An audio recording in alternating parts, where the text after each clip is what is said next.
笑顔の魔法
In plain view, over and over. Speed up to it's far from over.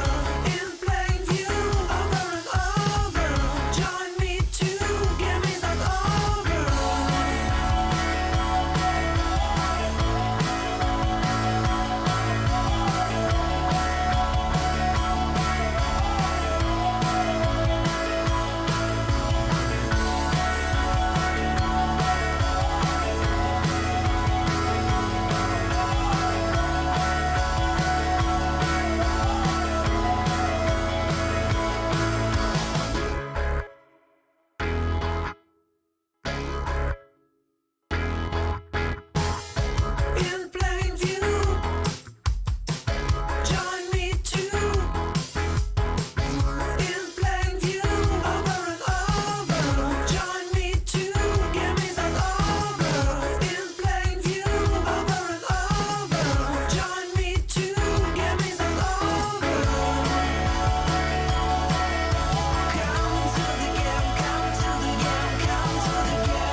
can learn a lot about people when they are playing pretend in a world that isn't real.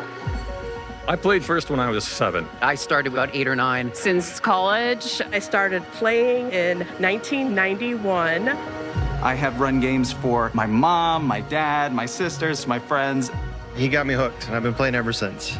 This was like some of the best times I've ever had. It's limitless. I ended up throwing a boot at one of my party members, and he's my husband now. And that's the thing that connects all of us, is that we all love D&D. We've made something that's its own thing. That's the joy of collaborative storytelling. It's almost like it's a metaphor for life, right? This group was the thing that kept me going.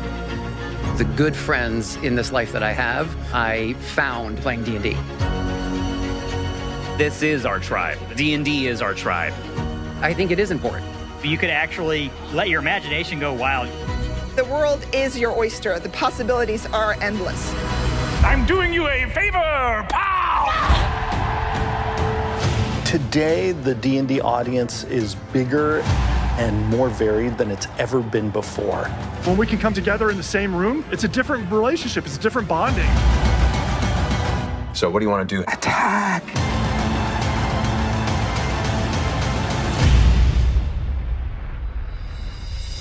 We have rewritten the player's handbook from beginning to end. So, yeah, if someone asks us what's new, Yes. yes. Making the sections up front that are all about welcoming you into the game and teaching you what the game is before you actually start building a character are hugely important. This is the first player's handbook in the game's half-century of life that teaches you how to play before it tells you anything else. Just super approachable. It feels like it's way more welcoming than ever. I love making changes to the game based on what the fans have said. The cat has dark vision. Yes. The cat has dark vision. It's so stark, the difference between what we had in 2014 and what we had in 2024, and it almost feels like there's more life and fun potential, and there's more energy that's just waiting to be released in the 2024 Player's Handbook.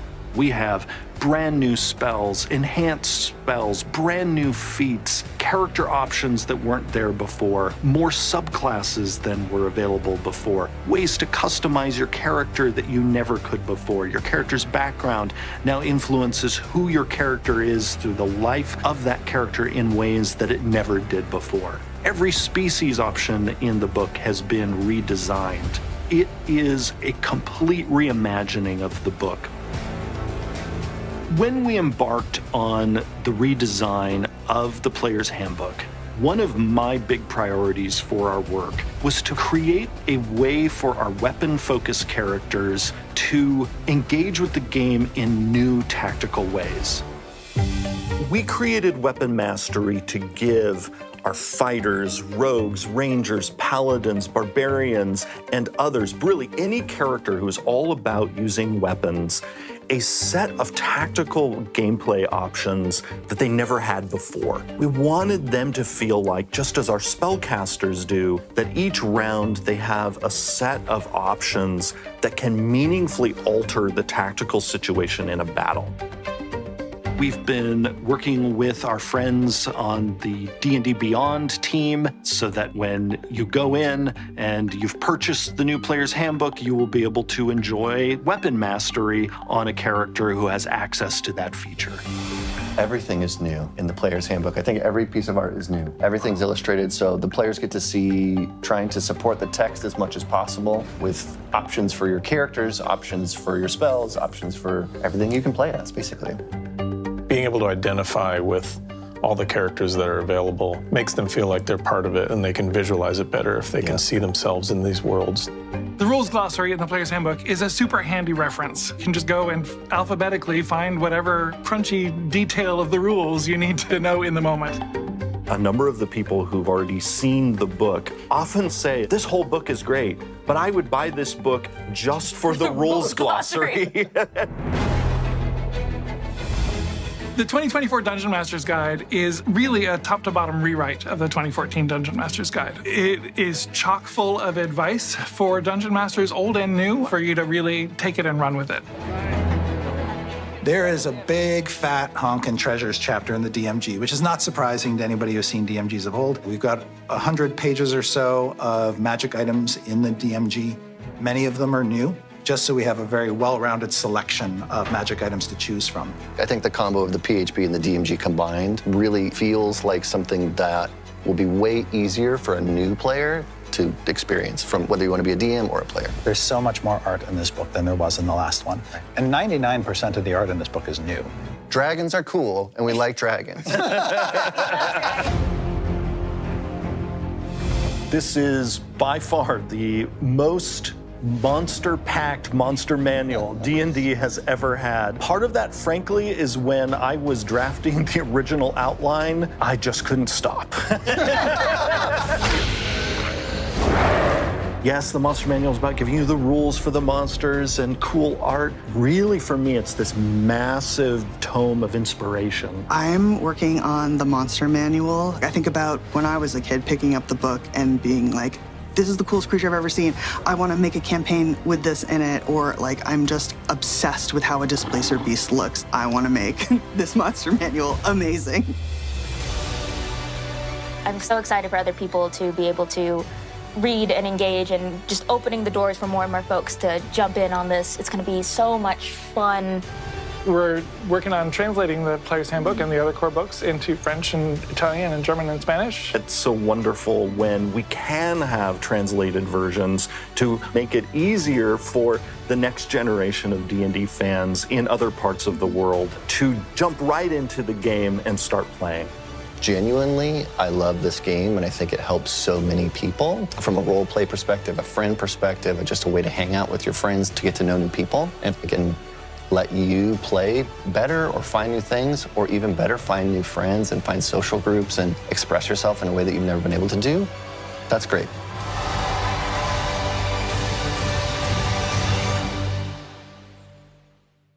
So when we think about D&D into the future, one of the ways that we're thinking about it is, what can we offer our fans that are the best versions of things that they've never seen before and things that they may have experienced but they want more of?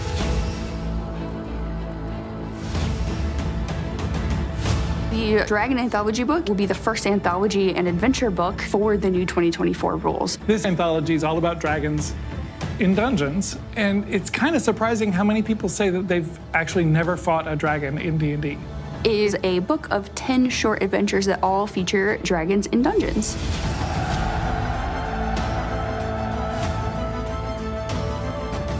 We have an amazing new starter set that we are creating. We really lean into using components to teach people how to play. I'm always fascinated by playing with new players. So the first time that a group sees a beholder and doesn't know how many eyes it has or what they do, it's going to be an epic moment for them.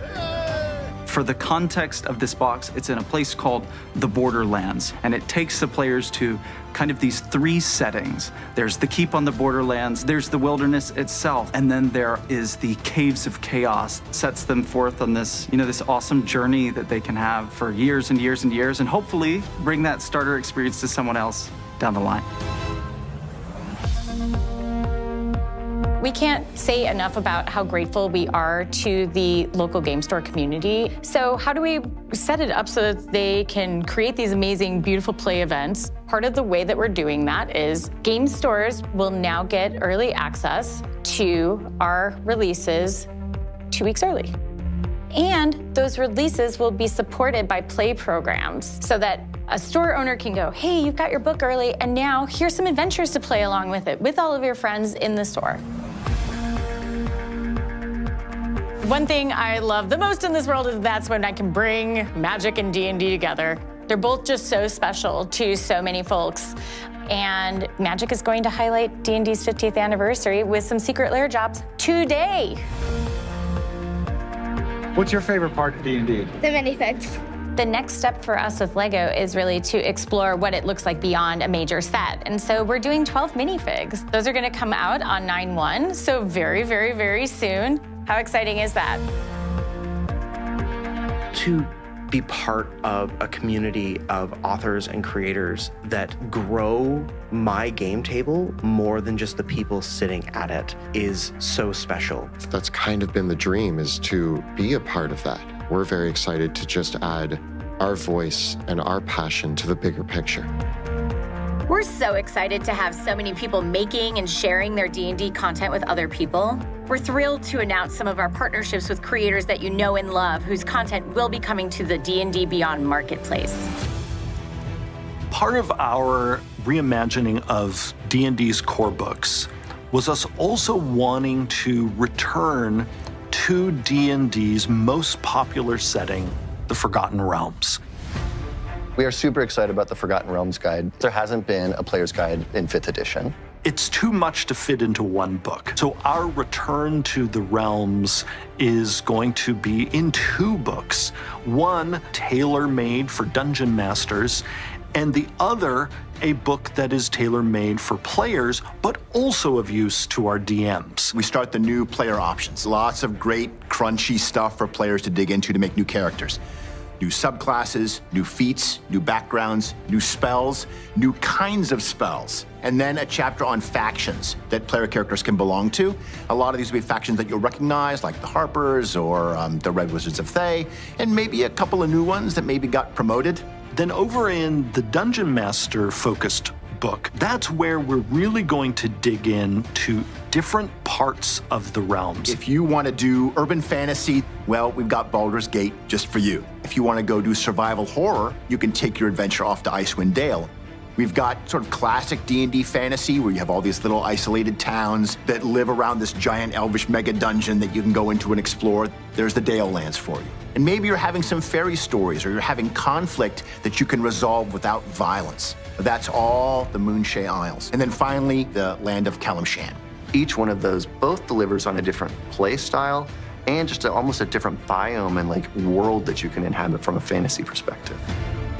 I'm thrilled to be creating source books for players and DMs that will invite them back into that world in a way that we haven't done in years. We're really looking to set up a future where everyone has this like shared resource of tools and ways to connect and play together so that they can take that experience and share it with their friends, share their creativity together, and create the next 50 years of D&D.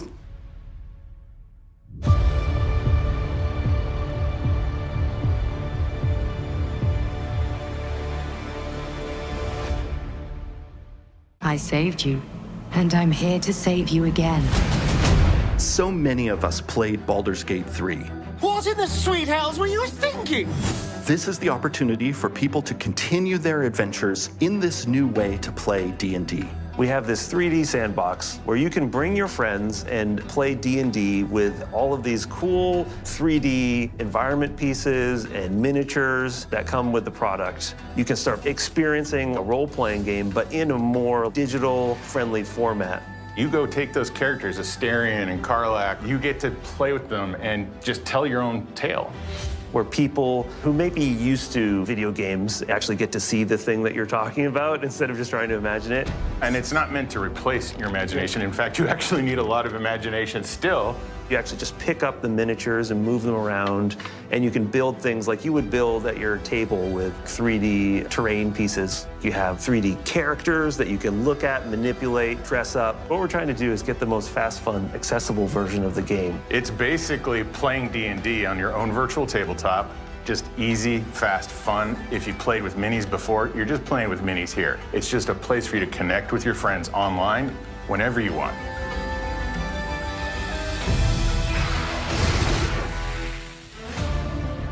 We're creating a lot of really cool assets so you can create these worlds and tell your own story. The tools aren't just about building the walls. You have to bring life inside that dungeon. And of course you can make monsters, but we want you to be able to add sound effects, visual effects. The adventure that we created to start your journey in the 3D sandbox is called Danger in Dunbarrow.